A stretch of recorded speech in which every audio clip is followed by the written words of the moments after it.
I'm Tom Harrington, volunteer interpreter with the Great Smoky Mountains National Park. With the Great Smoky Mountains National Park, it's my distinct pleasure to welcome you to your national park. Hopefully, each of you are just having the best time in your lives.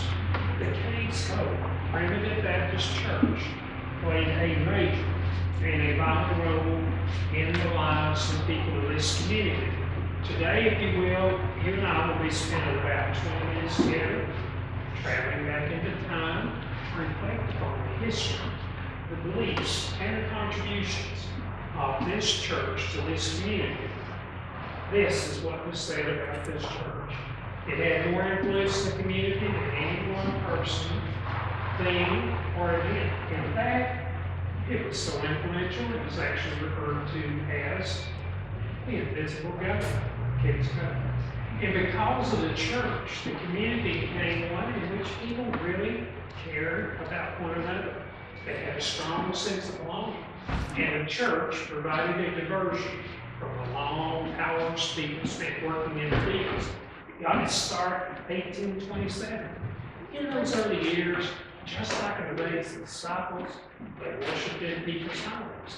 Then in 1832, they built a log structure. It had a dirt floor, no backs on the pews, no glass in the windows, and they just built their fire on the dirt floor, and the smoke went up and out the heaters. Then this building was built in 1887. Now the wood stove stood right here. Y'all think they had trouble with people on the back road in the winter time? You know, I believe the modern church needs to take a look at this. You put your heating and cooling down front, the poor preacher might have to spend all Sunday night begging and pleading to get people to live down front. I'm not kidding you, I used to have a preacher on Sunday night. He would rope off the last 10 rows on both sides. You would not believe how much traffic there was. And it had two sources of light. Notice the hooks in the ceiling. One in the front, one in the back. That's where the wind is from. Can you imagine being up here in the middle of January or February? It's rainy, foggy, dark, dreary, and all you have are two lamps. You know, most of us have good lighting in our homes, our schools, churches, workplaces, and the places where we do business. Now, there was and there is another source of light for this building. It's fairly obvious at this moment. Can anyone tell us what that other source of light was and is for this business? The windows. You know what my grandfather called windows? He called them window lights. My brother and I thought that was one of the funniest things we ever heard. Now, this building has something that's really, really neat. And you know, every year, thousands and thousands of people come into this building. I would bet you that not even 5% of them would ever notice this unusual feature. Well, today I'm going to share it with you.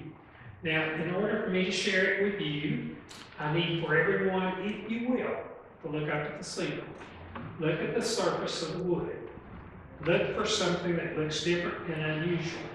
Now, I'm not talking about the knot holes, the nails, the hooks, the flue, the trapdoor, the stains, or the cracks. Now, I'm going to give you a clue. When this building was built 132 years ago, they used green lumber. The sap was wet. Anyone spot something on the surface of the wood? Fingerprints. Very good. You will see the finger and handprints of the guys that built this building 132 years ago, all over the ceiling. Do you think those guys that built this building 132 years ago would have ever dreamed in their wildest dreams that on August the 6th, 2019, 132 years later, you would be here looking at their finger and handprints? Anyone have children or grandchildren that like to help you do things? You look up there, you will see these small finger and handprints. Little guys were helping dad out back in those days, just like they do today. Now the ladies who belong to the church sit in this section with their children. The men that belong to the church sit in this section. Ladies who were visiting the church sit in this section with their children. Men visiting the church sit in this section. Now think about a young couple. They're about 18 years old. They're madly in love. They want to be with each other every possible moment. There was a little problem. My grandfather called that problem hours on the clock. About 4 o'clock in the morning, you'd be out in the barn doing what? And generally speaking, during the growing season, you weren't going to get home for the evening until about 9 o'clock at night. Now that schedule happened to be 6 days a week. So how would a young couple have any time for dating or courting in those kind of hours? Then they come to church, and guess what? No, they did not get sick yet. Can you imagine how that would go on today? Or suppose you are an 11-and-a-half-year-old boy. You're seated right here next to your best friend, your mother, and his mother. Today is the best friend's birthday. He turns 12. That's a very important birthday in the church. Guess what he gets to do? He gets to come right over here, and he gets to sit with Dad and the other men, while you're still stuck over here with Mom, the ladies, the girls, and the children. And you would be taking a lot of reading, big time. Now, the services were once a month. They were on the 4th Saturday and Sunday. They were only 3 to 4 hours long. Can you imagine yourselves, these pews, 3 to 4 hours at one whack? My grandmother was a Primitive Baptist. My mother said when she was growing up that she found those services going a little longer than she thought they should. So after she sat there a little while, she would tell my grandmother that she had to go to the bathroom. Now, we didn't get all full of stuff like that. And then she'd politely go outside and get into the fried chicken, because they always leave on the ground afterwards. She found a way of getting through those services. They did not, I repeat, they did not pay the preacher. I found that a little strange. Why would you not pay the preacher? They said if you did, you just make it entirely too independent. And they didn't call him a minister, preacher, or reverend, because they said if you did that, you would put him on the level of the people. He was called an elder. Now the church very strongly believed that there was not one person, not even one, who was more important than any other person for any reason whatsoever, including who you were, how much money you had, how much property you owned, or what your education was. To make that into a reality, they turned these pews around and replaced that wall. They turned these pews around and replaced that wall. Ladies would wash ladies' feet, men would wash men's feet. I have been told by people who have taken part in those services that it is one of the most touching, moving, tender, emotional experiences a human being can ever engage in. Usually not one dry eye in the house. Now, the church did not believe in musical instruments. They sung the sacred harp and shaken up music. Now, that music is very old, dates all the way back to the 1700s. It was brought to this country from Scotland and Wales. In this music, you sing the notes before you sing the words. Now, the Primitive Baptists have 4 notes: fa, sol, la, mi. Each person is assigned a note to sing. Tenor's a note, baritone's a note, soprano's a note, alto's a note, and so forth. Please listen carefully because the notes are going to be sung first. Fa, sol, la, mi.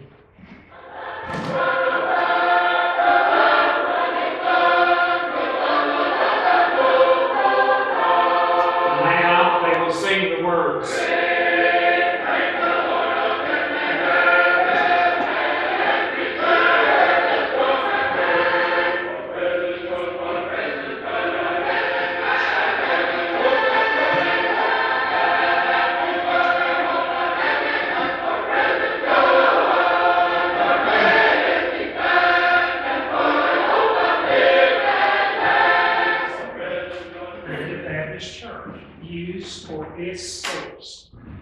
instruction and direction for any and all issues, a book. Can anyone tell us the name of that book? It's the Bible. And this is what they have to say about the Scriptures. They are the revealed truth for this time, for every other time, forever and ever. Any issue that is not authorized for the Scriptures, they have this to say about it: temporary, man-made, in error, and will not stand up over the test of time. Their favorite expression was, "Thus saith the Lord." If you were to be baptized, you were baptized as an adult believer. There was no child baptism. You had to be baptized by immersion. There was no sprinkling. They did not believe in Sunday school, the Temperance Society, conventions, or missionaries, which are common in many of the modern Baptist churches. When the Civil War came, as they did for any and all issues, the church went to the Scriptures. After carefully searching the Scriptures, they had this to say: the United States government is on solid ground. The Confederacy is off on a tangent. It's temporary, man-made, in error, and will not stand up over the test of time. Think about that a moment. Is there anyone that would call that decision, made right here in the middle of the South, an expedient one? They made it knowing full well that they were going to face persecution, hardship, great danger, and risk to themselves. Because of that decision, a band of rebels would come in from this end of the valley from North Carolina. They would take horses, shoes, food, clothing, teenage boys, as well as adult men. The rebels had this to say about the people in this valley: they're traitors. They lost all rights to their property. Things got so bad that all three churches closed their doors from 1862 to 1865. Well, some of the older men in this church decided they had had enough, and they were going to do something about it. They organized a resistance. Their leader was a 69-year-old man by the name of Russell Gregory. Today, if you walk down this pathway on your left, about 75% of the way back on the left, you will find a tombstone which reads, Russell Gregory, murdered by Carolina rebels. He paid the awful price. The rebels came in at night, went into his home, and murdered him. Now, the church wanted to have a say about the social and cultural mores in this community. They wanted to have a voice in determining what the code of conduct for this community would be. Let me tell you, they were very effective in that. Let's just take an example. Let's suppose that you are the head of the household. You're about a mile down the road, and you have 7 miles to feed, but you're a little bit on the lazy side, you're a procrastinator, you're not providing for your family like you should be. And I tried to think of someone that fit that description, that many of us could identify as fitting that description. And the name I came up with was a character by the name of Paul Kettle. Anyone remember the old movies with Mom and Paul Kettle? He's the kind of guy we're talking about. Well, I was told that I needed to come up with a name that young people could identify with. Well, as you might expect, I had no idea who that would be. And they told me to use the name Homer Simpson. The church would send the elder out to see the person. If he did not get his act together, he would be prohibited from attending worship and communion. If that did not get his attention, he would be excluded from membership. If he was not a member of the church to start with, let me tell you, they had a way to get his attention very quickly and quite effectively. But we'll get into that in just a moment. Now, the church was very caring. And you might say it's not caring. Think about it. In that day and time, no Social Security, no Medicare, no welfare, no long-term care, no hospitalization insurance. Let's say that you broke your ankle. How are you going to fight with that broken ankle? The church stepped in. They see the fact fighting up there. You know, Saturday night, the lightning hit your barn, burned to the ground. Everyone would come together and help you build your barn back. You know, you have stock bills, and the family collection would be paid, and stock bills would be paid. You know, unfortunately, you can way other churches see to it that you and your fine children were provided for. Now let's do a little pretending. If you will, let's pretend that this is Tuesday afternoon. Let's say the time is about 2:45. Most of us would be out in the fields, laboring away, perspiration dripping from our foreheads, when suddenly we hear the church bell. Everyone stops what they're doing and listens. After a few minutes, the bell stops. Hearts sink. Everyone realizes there has been a death in the community. And after a few minutes of silence, whatever that person's age was, the church bell would ring that many times. For example, if the person who passed away was 49 years old, church bell would ring 49 times. And because of the closeness of the community, by just counting the number of times the bell rung, they could usually identify who else that had passed away. Immediately, you men would go start digging the grave and helping out with chores around the deceased person's home. You ladies would go to the home and start helping out. If it was a man that died, the men would dress the body in the best clothing that the man had. If it was a lady or child that died, the ladies would dress the body. Ladies would be dressed in a black straw, children in all white. Remember, there were no funeral homes or mortuaries in the valley. That night, the community would gather, and they would sit with a family all night long at the family home place. The next day, they would have the funeral. During warm weather months, they would use wildflowers for decoration. And that brings up a really interesting, fascinating point. Did you happen to note that your National Park, the Great Smoky Mountains National Park, has more than 1,500 different species of plants that bloom? That happens to be more than any other location in all of North America. So they had a good variety to select from.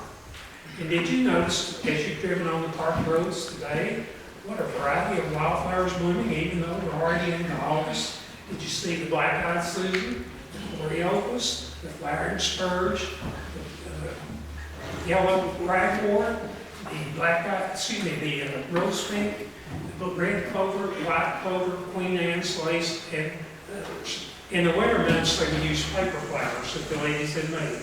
Yes, truly, the Cades Cove-Primitive Baptist Church played a major in the Bible world, in the lives of the people of this community. It was said this church had more influence in the community than politicians, rich people, or the government. Now that might bring up a question. How could this small church have that much influence upon a community of this size? I did some research. I came up with 3 conclusions, and I submit those to you today for your consideration. Number 1, some of the most respected leaders of the community, leaders of this church. Number 2, the beliefs, the values, and the faith of the people in the church is commonly held with the people of the community. Number 3, I alluded to a few minutes ago, economic. So what do we mean by economic? Think about it. That day and time, very few people had that green stuff that you and I call money. And there was one thing for absolute certain, no plastic. So if you needed something for you and your family, you didn't have the money to buy it, you didn't have the means to make it or grow it, how would you get it for you and your family, anyone? Barter. You barter for it, you trade for it. Now visualize this, you're in poor standing with the church and the community because of your behavior. You're being shunned by the church and the community. No one will have anything to do with you. No one will talk to you. No one will trade with you. Can you see how they could get your attention? By chance, did any of you happen to see a Kroger's, Walmart, Target, Kmart out here in the Valley of Oregon? Yes, they could get your attention very quickly and quite effectively. June the 15th, 1934, the Great Smoky Mountains National Park was established.